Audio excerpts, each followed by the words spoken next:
క్రీస్తునందు సహోదరి సహోదరులకు ప్రభు పేరిట వందనాలు చెల్లిస్తున్నాను. ఐక్యత లేకపోవడానికి కారణం ఏంటి?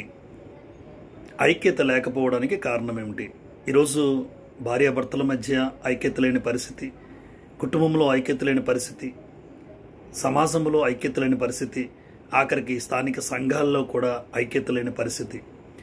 ఐక్యత లేకపోవడానికి గల కారణం ఏంటి అంటే 133వ కీర్తన 1వ వచనంలో, సహోదరులు ఐక్యత కలిగి నివసించుట ఎంత మేలు, ఎంత మనోహరము. సహోదరులు ఐక్యత కలిగి నివసించుట ఎంత మేలు, ఎంత మనోహరము.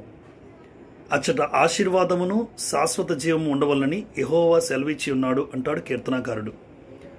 ఎక్కడ ఐక్యత ఉందో అక్కడ ఆశీర్వాదం ఉంది. ఎక్కడ ఐక్యత ఉందో అక్కడ శాశ్వత జీవం ఉంది. ఎక్కడ ఐక్యత ఉందో అక్కడ మేలు దాగి ఉంది. ఈరోజు కుటుంబాల్లో కానీ, సంఘములో కానీ, సహోదరుల మధ్య కానీ ఐక్యత లేకపోవడం గల కారణం ఏంటి అంటే, ఎఫెసీ పత్రిక 4వ అధ్యాయం 1వ వచనములో, సమాధానమున బంధము చేత ఆత్మ కలిగించు ఐక్యత అంటాడు. సమాధానము లేకపోవట ఐక్యత లేకపోవడానికి కారణమవుతుంది. ఈరోజు భార్యాభర్తల మధ్య సమాధానం లేని పరిస్థితి, సహోదరుల మధ్య సమాధానం లేని పరిస్థితి, కావున సంఘాల్లో కూడా సమాధానం లేని పరిస్థితి వల్ల ఐక్యత దెబ్బతీస్తున్నాడు అపవాది. ఈరోజు ఆ సమాధానమే ఉంటే అనేక మంది ఐక్యతలో ఉంటాము. ఎందుకు సమాధానం లేని పరిస్థితి అంటే, యెషయా గ్రంథం 32:17లో నీతి సమాధానము కలుగజేస్తుంది అంటాడు. నీతి లేని పరిస్థితిలో సమాధానము ఎవరిలో కూడా ఉండదు. నీతి ఉంటే సమాధానం ఉంటుంది. నీతి సమాధానాన్ని కలుగజేస్తుంది. కాబట్టి నీతి ఉంటే సమాధానము, ఆ సమాధానం ఉన్న చోట ఐక్యత ఉంటుంది. నీతి కలగక పోవడానికి గల కారణం ఏంటంటే, ద్వితీయోపదేశకాండము 6:25లో, సమస్తమైన ఆజ్ఞలు అనుసరించి నడుచుకున్నట్టు వలన మీలో నీతి కలుగుతుంది అంటాడు.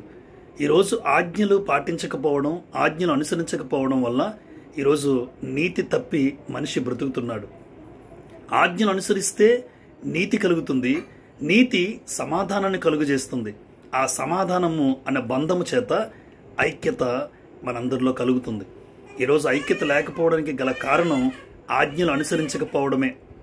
దయచేసి ఆజ్ఞలు అనుసరించి భర్తగా, భార్యగా, పిల్లలుగా, స్థానిక సహోదరులుగా మనందరము కూడా దేవుడిచ్చిన ఆజ్ఞలు అనుసరిస్తే మనలో నీతి కలుగుతుంది.